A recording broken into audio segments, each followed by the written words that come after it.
ওয়াবুদু রাব্বাকুম, আল্লাহ বলতেছে তোমরা তোমাদের রবের ইবাদত করো।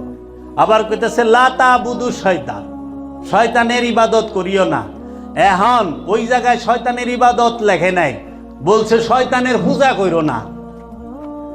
আর যেই জায়গায় কইছে আল্লাহর কথা, ওখানে কইছে তোমরা কি করো, আল্লাহর ইবাদত করো।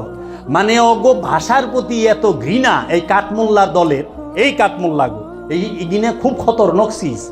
এখানে যেহেনে যাইব ওই জায়গাটার পচা হালাই দিব, বড় ভয়ানক জিনিস।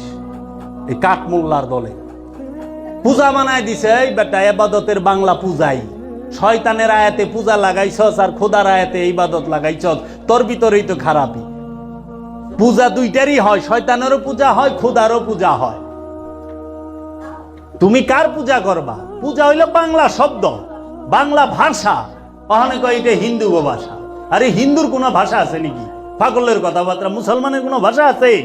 আরবি হইল আরবের ভাষা, আরবের ভাষা আরবি, আরবিয়ানদের ভাষা আরবি। হিন্দুস্তানের মানুষের হিন্দি ভাষা। হিন্দুর তো তাহলে হিন্দুর ভাষা হিন্দি অনের কথা ছিল। হিন্দির ভাষা পূজা হয় কেমনে?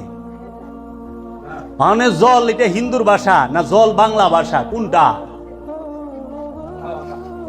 এই মোল্লারা যে আরবি শিখছে